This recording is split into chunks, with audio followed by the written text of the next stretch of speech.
Hello everyone. Modulus function part 2 में आज आप सबका एक बार फिर से स्वागत है। तो आज की वीडियो में हम मॉडुलस इक्वेशंस और इनइक्वालिटीज़ के बारे में डिस्कस करने वाले हैं। पिछली वीडियो में हमने देखा था कि मॉडुलस फंक्शन क्या होता है, मॉडुलस फंक्शन का ग्राफ क्या होता है, मॉडुलस फंक्शन का डोमेन, मॉडुलस फंक्शन की रेंज, ये सब हमने पढ़ ली थी। और हमने ये भी देखा था कि मॉडुलस फंक्शन को हम ओपन कैसे करते हैं। और एक इम्पॉर्टेंट चीज़ हमने लास्ट क्लास में पढ़ी थी, जो कि थी कि मॉडुलस जो है राइट हैंड साइड में पॉजिटिव साइन के साथ खुलता है और जो लेफ्ट हैंड साइड में मॉडुलस जो है वो नेगेटिव साइन के साथ खुलता है। किसके राइट किसके लेफ्ट, वो है क्रिटिकल पॉइंट। यानी मैं अगर इस लाइन को फिर से समराइज करूं तो मॉडुलस फंक्शन क्रिटिकल पॉइंट के राइट साइड में पॉजिटिव साइन के साथ खुलता है और मॉडुलस फंक्शन क्रिटिकल पॉइंट के लेफ्ट साइड में माइनस साइन के साथ खुलता है। और क्रिटिकल पॉइंट क्या होता है? जिस पर वो मॉडुलस फंक्शन जीरो हो जाए, उस पॉइंट को हम क्या बोलते हैं? क्रिटिकल पॉइंट बोलते हैं। ठीक है। और वो हमने देखा था, अगर मैं यहाँ पर मोड ऑफ x-3 एक फंक्शन लूं और इसका मुझे ग्राफ बनाना हो तो इसका क्रिटिकल पॉइंट क्या होगा?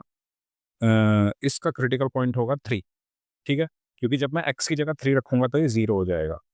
तो यानी जब मैं ग्राफ बनाऊंगा तो 3 कहीं यहाँ पर होगा। तो इसके राइट साइड में पॉजिटिव साइन, सारे पॉजिटिव, और लेफ्ट साइड में नेगेटिव साइन के साथ ये खुलेगा। ठीक है, तो इस तरीके से इसका ग्राफ बनता है।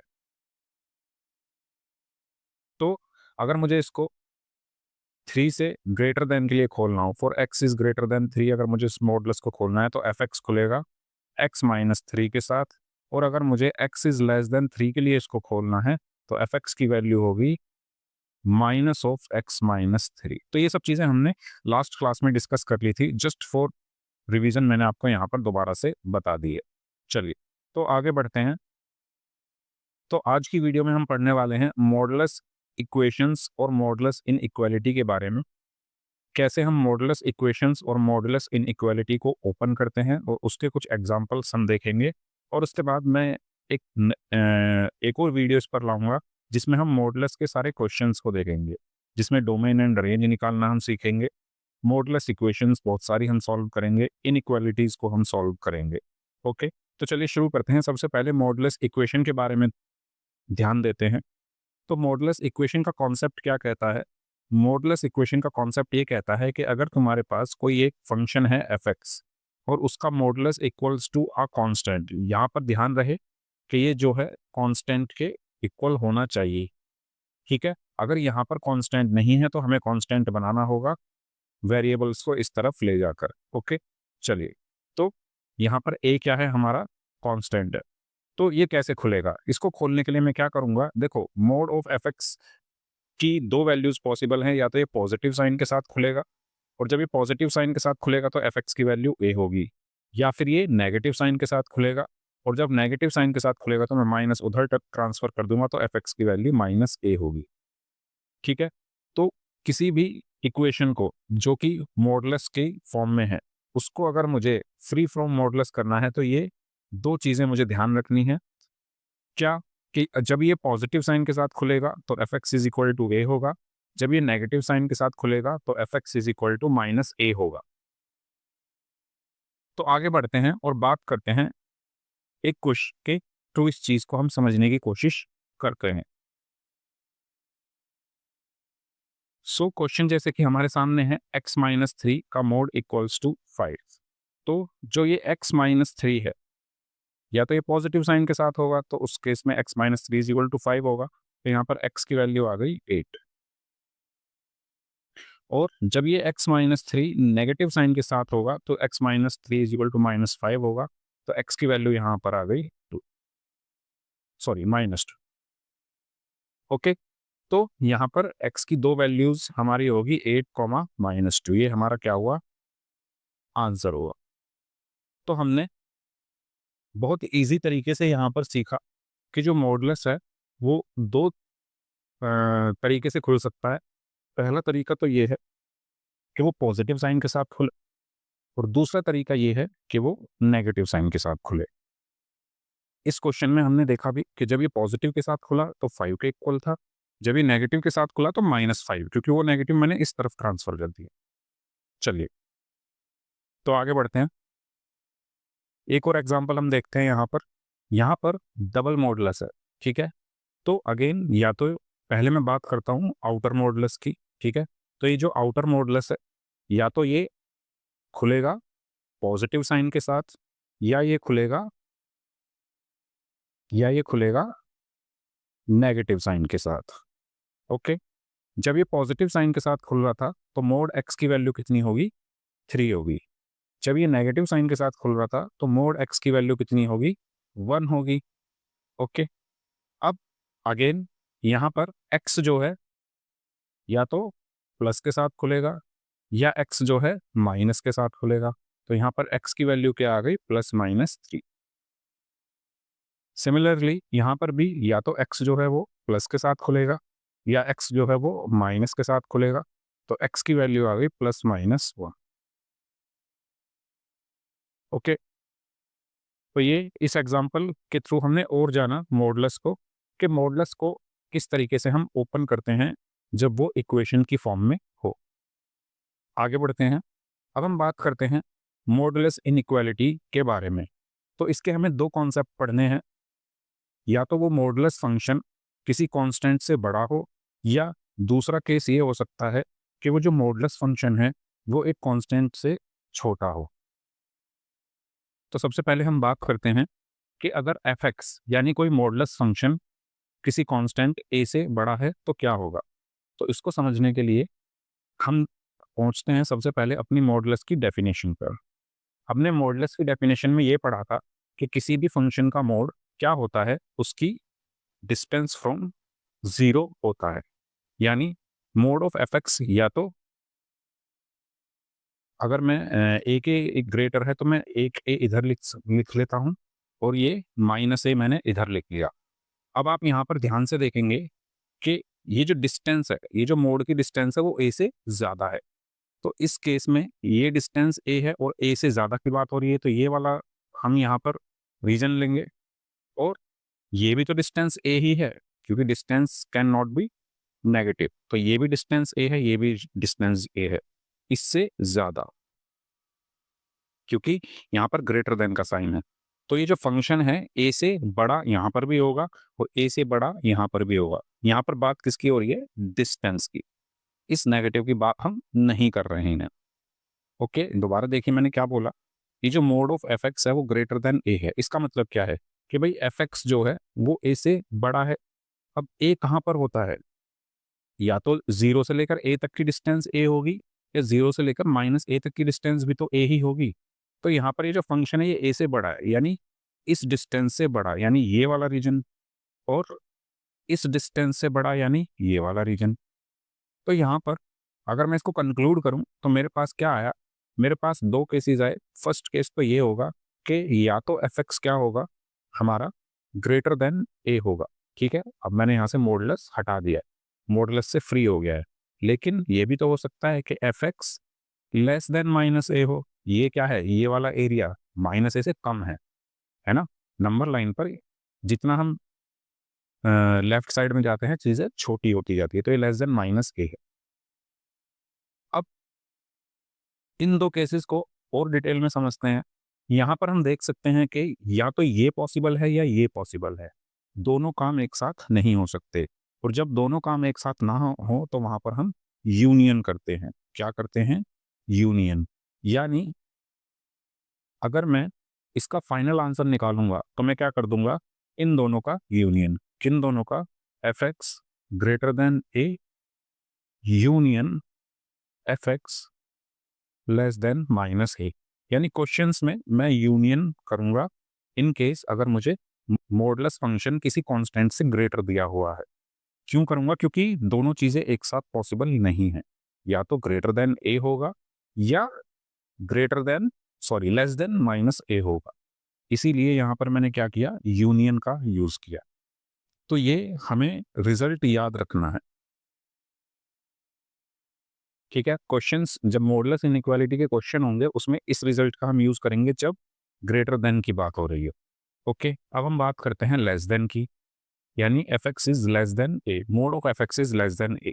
तो अगेन ए डिस्टेंस अगर मैं देखूं यहाँ पर तो ये 0 है, ये भी ए डिस्टेंस होगी, और जब मैं यहाँ पर माइनस ए लूंगा तो ये भी तो ए ही डिस्टेंस है, लेकिन इसमें कहा गया है कि वो लेस देन ए है। तो लेस देन ए मतलब ये डिस्टेंस से कम, और इससे भी तो कम होगा, है ना। इस डिस्टेंस से कम रीजन वाला ये रीजन हुआ, इस डिस्टेंस से कम रीजन वाला ये रीजन हुआ। तो यहाँ पर मुझे ये दिखा कि भाई पहली चीज तो ये पॉसिबल है कि एफ एक्स को तुम लेस देन ए कर दो, और दूसरी चीज ये पॉसिबल है कि एफ एक्स को तुम ग्रेटर देन माइनस ए कर दो। देखें ध्यान से इधर, यहाँ पर ए से छोटा हो रहा है एफ एक्स, और यहाँ पर माइनस ए से बड़ा हो रहा है एफ एक्स, है ना। ये रीजन ये माइनस ए से बड़ा है ना, और ये 0 के उधर जब मैं जाता हूं तो ये ए से छोटा है। अब ये दोनों चीजें एक साथ पॉसिबल हो सकती हैं, कैसे? जैसे मैं ले लूं for example less than, for example मैंने 5 बोला, तो 5 मान लो यहाँ पर है, तो ये 5 सॉरी यहाँ पर कोई पॉइंट है जो कि लेस देन 5 है, तो ये पॉइंट जो है लेस देन 5 भी है और ग्रेटर देन माइनस 5 भी है। तो यानी ये दोनों काम एक साथ पॉसिबल हैं। तो जब दो चीजें एक साथ पॉसिबल होती है तो वहां पर हम क्या लेते हैं? वहां पर हम इंटरसेक्शन लेते हैं। ओके, समझ आया? जैसे मैंने बोला for example mode of F X is less than 5, मैंने ये बोला, ठीक है। अब लेस देन 5 मान लो यहाँ 5 है, तो ये सॉरी यहाँ 5 है मान लो, और ये जो पॉइंट है मान लो ये फंक्शन का पॉइंट है। तो ये पॉइंट आप देखो 5 से, 5 अगर यहाँ पर है तो ये पॉइंट 5 से तो कम है, लेकिन ये -5 से भी तो ज़्यादा है ना। अगर मैंने 5 लिया वैल्यू तो ये -5 होगी, ये 5 होगी। तो यानी ये दोनों चीज़ें एक साथ पॉसिबल हो रही हैं। तो इस केस में हम क्या लेते हैं? इंटरसेक्शन लेते हैं। यानी फाइनल रिजल्ट हमारा क्या होगा? फाइनल रिजल्ट हमारा होगा एफ एक्स की वैल्यू मैं लेस देन ए और एफ एक्स की वैल्यू मैं ग्रेटर देन माइनस ए लूंगा और इनका इंटरसेक्शन कर दूंगा। तो ये रिजल्ट हमें कब यूज करना है? जब कोई मॉडुलस फंक्शन हमारा लेस देन ए है, तो इस रिजल्ट का हम यूज करेंगे।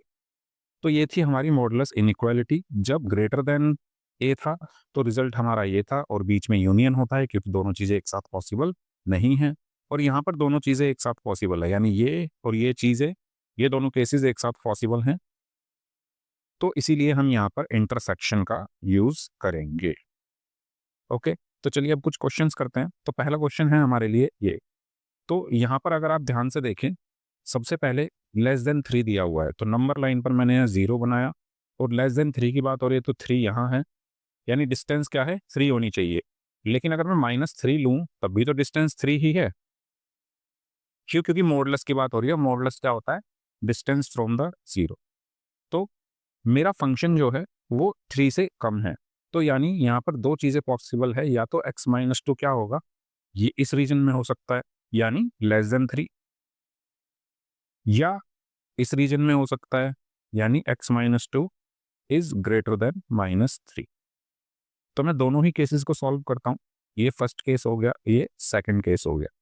तो फर्स्ट केस को जब मैं सॉल्व करूंगा, यानी जब x-2 लेस देन 3 है तो x इज लेस देन 5 है, यानी x belongs to, sorry, x belongs to 5 to less than 5 है, तो x belongs to -∞ to 5।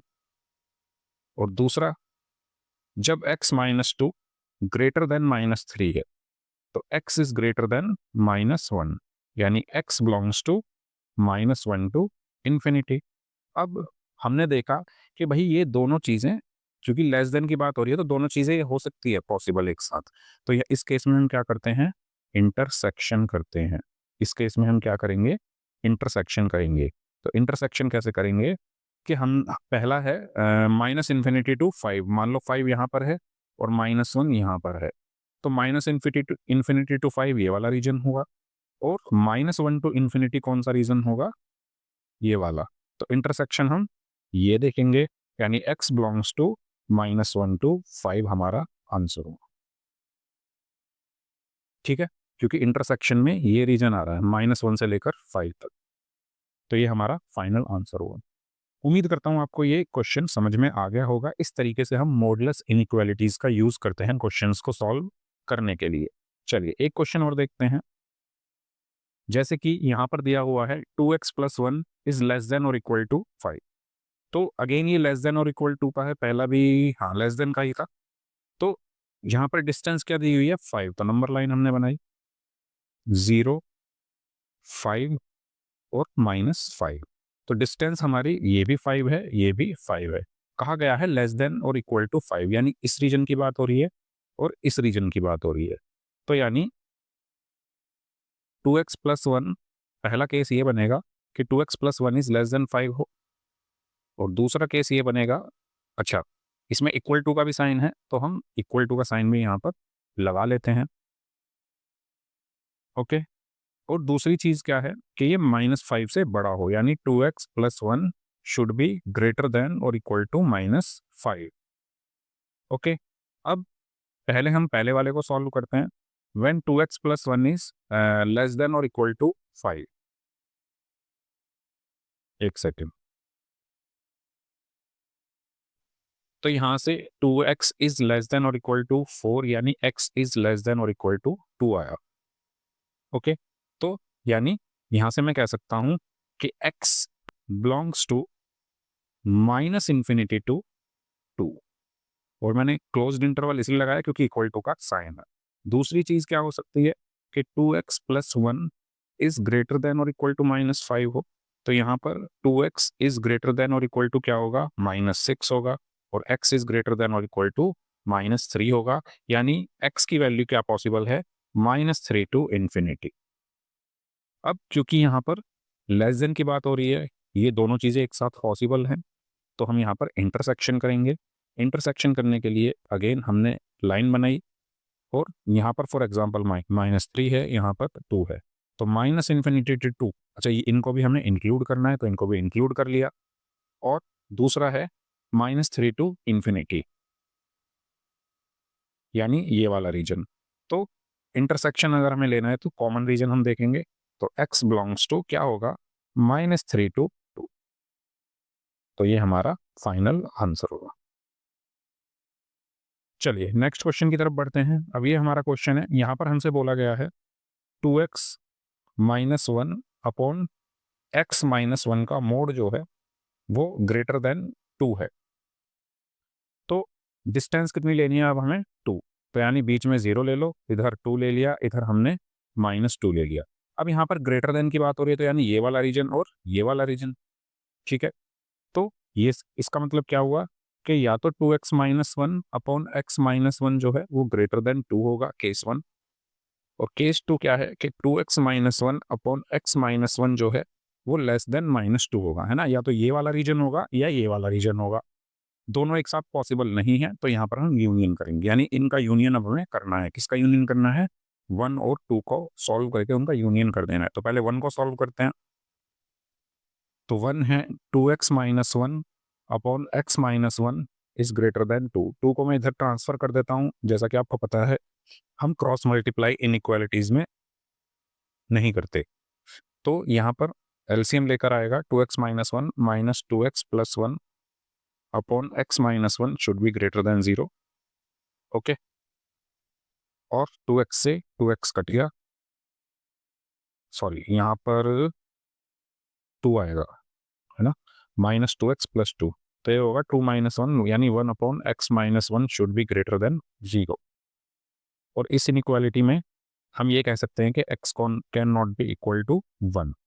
Okay, और अगर मैं यहाँ पर क्रिटिकल पॉइंट 1 ले लूँ तो plus minus wavy curve method मैंने यूज किया।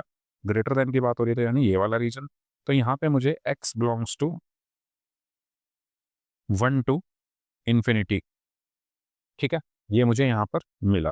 अब 2 यूज करते हैं, 2x - 1 upon x - 1 is less then -2। तो -2 को मैं इधर लेकर आया, तो ये +2 less than 0। 2x - 1 plus 2x - 2 upon x - 1 should be less than 0। और यहाँ पर बचेगा 4x -3 upon x minus 1 should be less than 0। और क्रिटिकल पॉइंट मेरे यहाँ पर क्या है, 3/4 और 1 मेरे क्रिटिकल पॉइंट है। क्योंकि यहाँ पर लेस देन की बात हो रही है तो वेव कर्व में मैं माइनस वाला यूज करूंगा। तो यहाँ पर x बिलोंग्स टू क्या आया, 3/4 टू 1। अब मुझे दोनों केसेस मैंने सॉल्व कर लिए हैं। केस 1 में x1 टू इन्फिनिटी है, केस 2 में 3/4 टू 1 है। अब मुझे इन दोनों का क्या कर देना है, यूनियन कर देना है। तो यूनियन कैसे करेंगे, अच्छा ये पेज का कलर चेंज हो गया, क्या मैं इसको चेंज कर सकता हूँ, यस कर सकता हूँ। तो यहाँ पर जो मेरा केस 1 है वो आया x belongs to 1 to infinity, x belongs to 3/4 to 1। तो इनका यूनियन मुझे करना है। तो यूनियन करने के लिए अगेन नंबर लाइन बनाते हैं और जो जो नंबर मुझे चाहिए, एक तो 3/4 है और एक 1 है।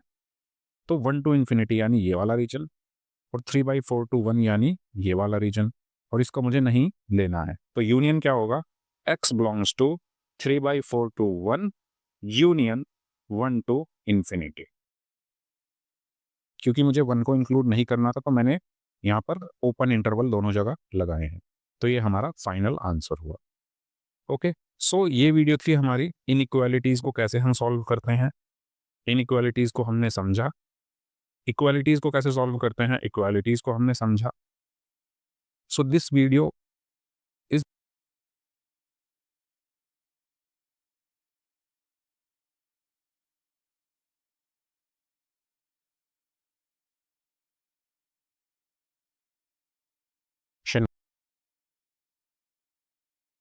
उम्मीद करता हूँ आपको वीडियो अच्छी लगी होगी। अगर आपको वीडियो अच्छी लगी तो चैनल को लाइक करिएगा, चैनल को सब्सक्राइब करिएगा, वीडियो को लाइक करिएगा और शेयर जरूर करिएगा। मिलते हैं नेक्स्ट वीडियो में, तब तक के लिए बाय बाय, टेक केयर।